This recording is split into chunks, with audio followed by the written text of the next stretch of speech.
2, 3, 4, 5, 6, 7, 8.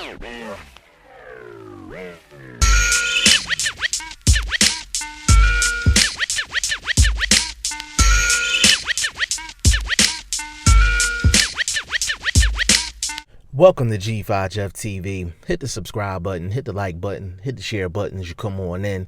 Big shout out to the sponsors of the channel. My boy Fats Classic. His mixtape is in the description box. It is absolutely free. Definitely give him a download, give him a listen. And my boy Matt. Definitely check his apparel out on IG at We All From. Now, Dimitri Bivol got a unanimous decision victory over Castillo on the DAZN card on Saturday in Chicago. And Dimitri Bivol got a knockdown in the fight. I think it was in the 6th round. And, I mean, Dimitri Bivol went in there and did what Dimitri Bivol does. He basically pitched a shutout in that fight. Dimitri Bivol is the ultimate boxer, puncher, tactician. And he's one of the best all-around fighters in the world. Point blank, period. He's one of the best overall fighters in the world. Now, Dimitri Bivol is getting some criticism just in general. And the thing about it with Dimitri Bivol is it's to the point, it's almost like he's too good for his own good. Like, you know what I'm saying? Like, let me explain that. I know that sounds crazy, but y'all work with me on this. Work with me. You can get to a point to where you're so good at your craft that all you're going to get is criticism. Dimitri Bivol may be the best 175-pounder in the world to some people. But your opinion of Dimitri Bivol really depends on how you view things. For me, as a hardcore boxing fan, I'm like, Dimitri Bivol is one of the best tacticians in the world. In terms of just boxing craft, he's one of the best in the world. My favorite type of fighter is a boxer puncher, and he epitomizes boxer puncher. But Dimitri Bivol has not had that signature fight against that signature opponent and hasn't had that signature moment to really stamp his name outside of the boxing hardcore fan.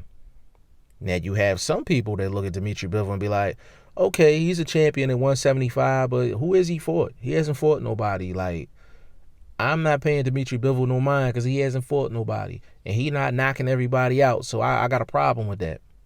You have people out here that think like that. So it really depends on what your viewpoint is. But what Dimitri Bivol was going through right now, I want to compare it to another fighter in another situation that nobody has mentioned as far as what I've heard. Dimitri Bivol is kind of going through the same thing that Guillermo Rigondeaux used to go through back in the day. Guillermo Rigondeaux was so masterful inside of the ring.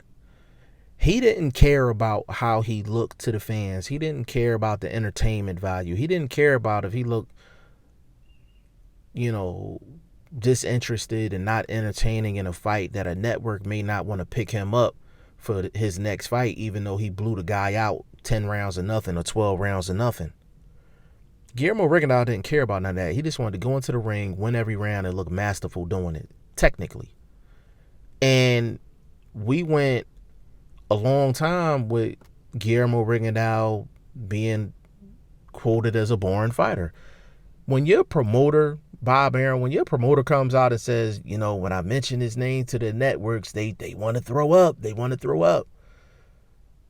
Like, that's what Guillermo Rigondeaux had to go through. And when Guillermo Rigondeaux did get his signature fight, he was dominant in his victory, but it wasn't entertaining.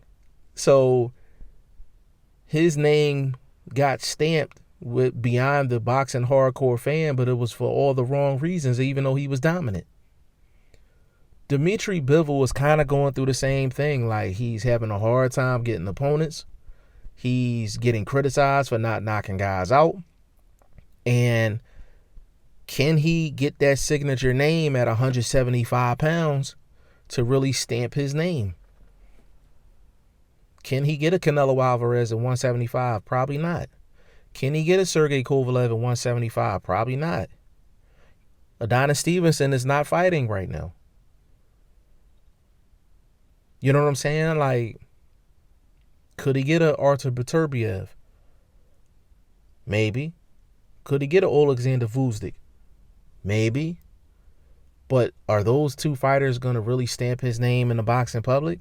To the hardcores, absolutely. Dimitri Bivol is in a tough spot. For as dominant as he is, he's in a tough spot. He's in a high risk, low reward. The only reason people are giving him a look is because he's a champion. And me personally, I've done a video on this before. I think Dimitri Bivol needs to take a fight or two at 168. I think it'll be a great look for him. I think he could get more fights at 168, and I think there's more opportunities for him at 168. Now, is it smart for him to go down to 168 when he's a champion at 175? A lot of these sanctioning bodies would grandfather a guy into a title shot if they're a champion in another division. That's usually how they operate. So if Dimitri Bivol contacted the sanctioning body and said, hey, I want to challenge for a title at 168, I'm pretty sure they would make him a mandatory or put him in a title eliminator at 168 if he really wanted it. But I can see Dimitri Bivol, going up against some of those guys at 168 and actually getting an opportunity to really stamp his name. But Dimitri Bivol, that's an interesting name out here in these boxing streets. I have a high level of respect for him, but I know what he's going through in terms of his progression, in terms of his career, and trying to build his name as much as possible. Now, y'all let me know what y'all think in the comment section. G5 Jeff TV, hit the subscribe button, hit the like button. Please share this video, support your boy. Support good content at all times. I appreciate y'all. Peace.